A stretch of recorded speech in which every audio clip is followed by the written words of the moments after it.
aan dhawaan Siciid Aadan Faarax Liibaan oo dhawaan aan kula kulmay deegaanka Balcad oo ka tirsan gobolka Cayn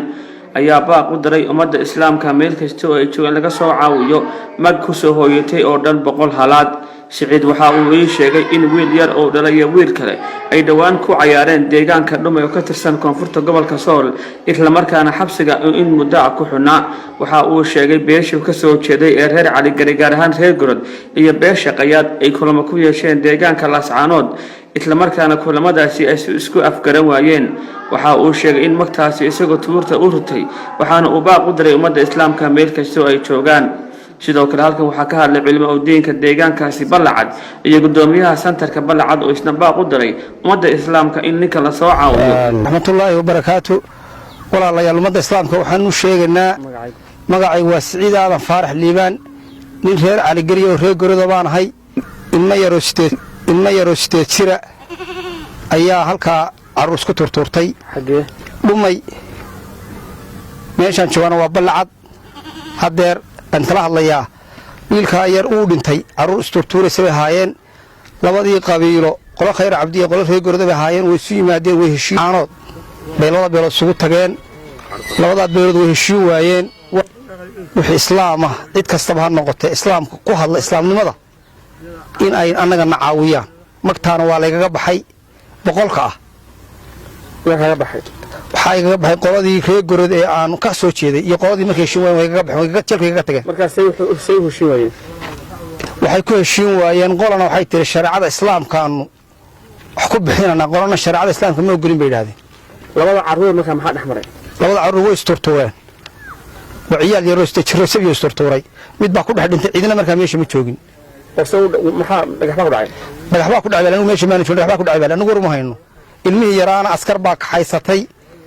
askartii ka haystay waxay ka soo qortay wiilkii dhagaxana ku tuuray waana ilmo sabiyo isteed jira hadeena ilmo joogo Balcad ana jooga meesha wax ka dhacna waa Dhumay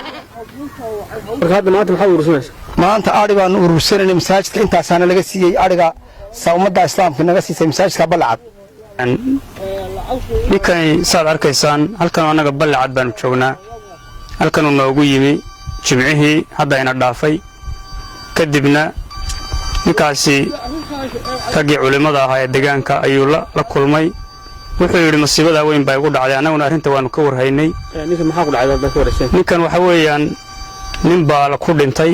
sida uu sheegayo wiil yar oo sabiya uu dhalay ee ciyaal baa meel ku dagaalamay meesha la Dhumay marka la joogay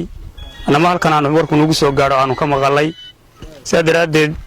wiilkii yaraa wiil yar baa meesha ku dhintay oo 8 jira kadibna waxa weey xaajadii waa la isla afgaran waayay marxaati baa la waayay xaajadii way isla cimaariyaaday waa la isla fahmay waa laga baxay ninka calay xalmagti isagana waa la xidhay oo 3 bilood buu xidhnaa uu ku xanuunsaday jeelkii deekar iyo Jonas iyo xanuuna ku dhacay tabcaan buu gaaray markii uu arkay xaaladdu siday tahay buu yiri warmagtaana iska bixinaya tolob jeelka laga sii daayo halkan waa naga noogu yimi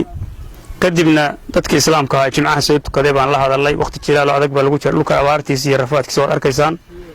xoolaha iska tabcaanka ah dadku haystaan kadibna wixii ari 30 neef oo yar oo maqalaho waliba aan iibkiisu qumanayn baan u ururinay 3 casho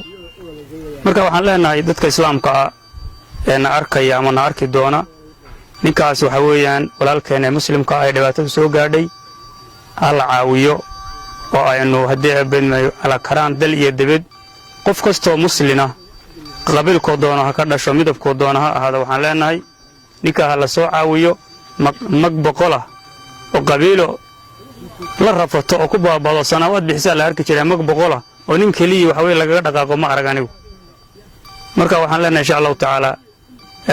ninka aan u gurmano anana ala karaan wixii aan awoodeeday waan u gurmanay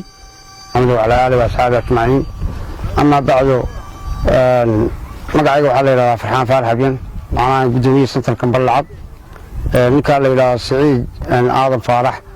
wuxuu noo yimi 13 bishan labaad sanadkan 2021 inta ka bacdi ninka dhimashadiisa waa loo qabsaday reerkii ninku ka dhintay iyo reerkii ka dhashay oo Khayr Cabdi iyo reer Gorada Laascaanood bay isugu yimaadeen ninka dhimashadiisa waa lagu heshiin waayay reer Gorada waxay yiraahdeen maxkamad shariica islaamiga waxayna saartaa waxaan ahayn aanu qaadanaa ma jirto maadaama aan marag joogin ilmuhuna saqiir yahay khayr cabdina waxay leeyihiin wax maxkamada aanu gelaynaa ma jirto anagu dhimashadii waxaanu haysanaa siciid iyo ilmihiisii ninkii maamulka Soomaaliland meesha ka jiray way xireen 3 bilood buu xidhnaa kabacdi ninkaasi go'aan ayuu qaatay wuxuu qaatay inuu geesinimo leh inuu ilmaha xaqiisa iska bixiyo qaato dhibaatada inta ay ku afjaranto kaasi wuxuu yiri waxaan rabaa walaalaha muslimiinta iyo ehelkooda inay caawiyaan adigu hadda 3 maalmood buu nala joogay arigaas yarba wadanka dhaqaale ma jiro loogu yabahay waxaan walaalaha muslimiinta ka codsananaa ama dibadda joogeen ama gudaha joogeen in la caawiyo ninka